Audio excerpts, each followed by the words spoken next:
اعوذ باللہ من الشیطان الرجیم بسم اللہ الرحمن الرحیم۔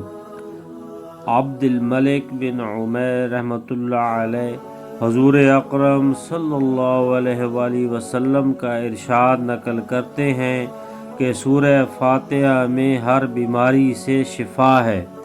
سورہ فاتحہ کے فضائل بہت سی روایات میں وارد ہوئے ہیں۔ ایک حدیث میں آیا ہے کہ ایک صحابی رضی اللہ تعالی عنہ نماز پڑھتے تھے۔ حضور صلی اللہ علیہ وآلہ وسلم نے ان کو بلایا، وہ نماز کی وجہ سے جواب نہ دے سکے۔ جب فارغ ہو کر حاضر ہوئے تو حضور صلی اللہ علیہ وآلہ وسلم نے فرمایا کہ میرے پکارنے پر جواب کیوں نہیں دیا؟ انہوں نے نماز کا عذر کیا۔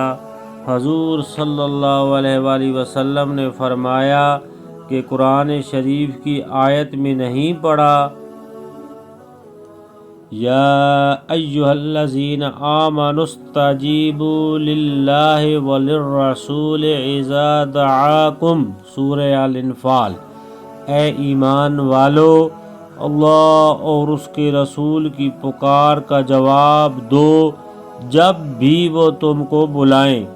پھر حضور صلی اللہ علیہ وآلہ وسلم نے ارشاد فرمایا کہ تجھے قرآن شریف کی سب سے بڑی سورت یعنی سب سے افضل بتلاؤں؟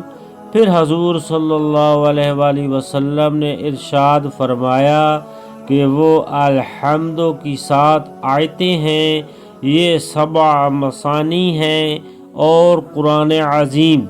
بات صوفیاء سے منقول ہے کہ جو کچھ پہلی کتابوں میں تھا وہ سب کلام پاک میں آ گیا، اور جو کلام پاک میں ہے وہ سب سورہ فاتحہ میں آ گیا، اور جو کچھ فاتحہ میں ہے وہ بسم اللہ میں آ گیا، اور جو بسم اللہ میں ہے وہ اس کی بے میں آ گیا۔ اس کی شرح بتلاتے ہیں کہ بے کے معنی اس جگہ ملانے کے ہیں، اور مقصود سب چیز سے بندہ کا اللہ جل شانہ کے ساتھ ملا دینا ہے۔ بعض نے اس کے ساتھ اضافہ کیا ہے کہ بے میں جو کچھ ہے وہ اس کے نقطہ میں آ گیا، یعنی وحدانیت کے نقطہ اصلاح میں کہتے ہیں اس چیز کو جس کی تقسیم نہ ہو سکتی ہو۔ بعض مشائخ سے منقول ہے کہ ایاک نعبد و ایاک نستعین میں تمام مقاصد دینی و دنیاوی آ گئے۔ ایک دوسری روایت میں حضور صلی اللہ علیہ وآلہ وسلم کا ارشاد وارد ہوا ہے کہ اس ذات کی قسم جس کے قبضہ میں میری جان ہے کہ اس جیسی صورت نازل نہیں ہوئی، نہ تورات میں، نہ انجیل میں، نہ زبور میں، نہ بقیہ قرآن پاک میں۔ مشائخ نے لکھا ہے کہ اگر سورہ فاتحہ کو ایمان اور یقین کے ساتھ پڑھے تو ہر بیماری سے شفا ہوتی ہے، دینی ہو یا دنیاوی، ظاہری ہو یا باطنی۔ لکھ کر لٹکانا اور چاٹنا بھی امراض کے لیے نافع ہے۔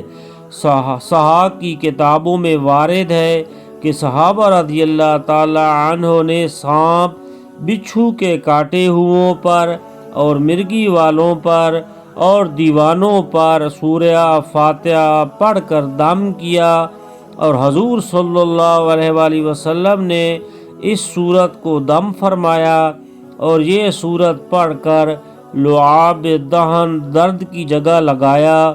اور ایک روایت میں آیا ہے کہ جو شخص سونے کے ارادہ سے لیٹے اور سورہ فاتحہ اور سورہ اخلاص پڑھ کر اپنے اوپر دم کر لے، موت کے سوا ہر بلا سے امن پائے۔ ایک روایت میں آیا ہے کہ سورہ فاتحہ ثواب میں 2/3 قرآن کے برابر ہے۔ ایک روایت میں آیا ہے کہ عرش کے خاص خزانہ سے مجھ کو 4 چیزیں ملی ہیں کہ اور کوئی چیز اس خزانہ سے کسی کو نہیں ملی۔ نمبر 1 سورہ فاتحہ، نمبر 2 آیت الکرسی، نمبر 3 سورہ بقرہ کی آخری آیات، نمبر 4 سورہ کوثر۔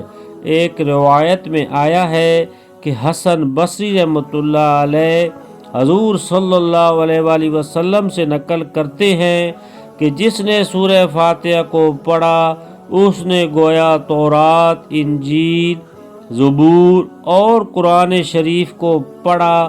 ایک روایت میں آیا ہے کہ ابلیس کو اپنے اوپر نوحہ اور زاری اور سر پر خاک ڈالنے کی 4 مرتبہ نوبت آئی۔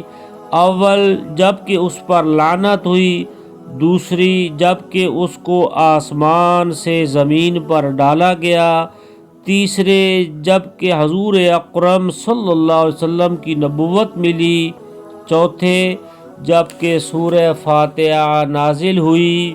اللہ رب العزت عمل کی توفیق دے۔ جزاک اللہ۔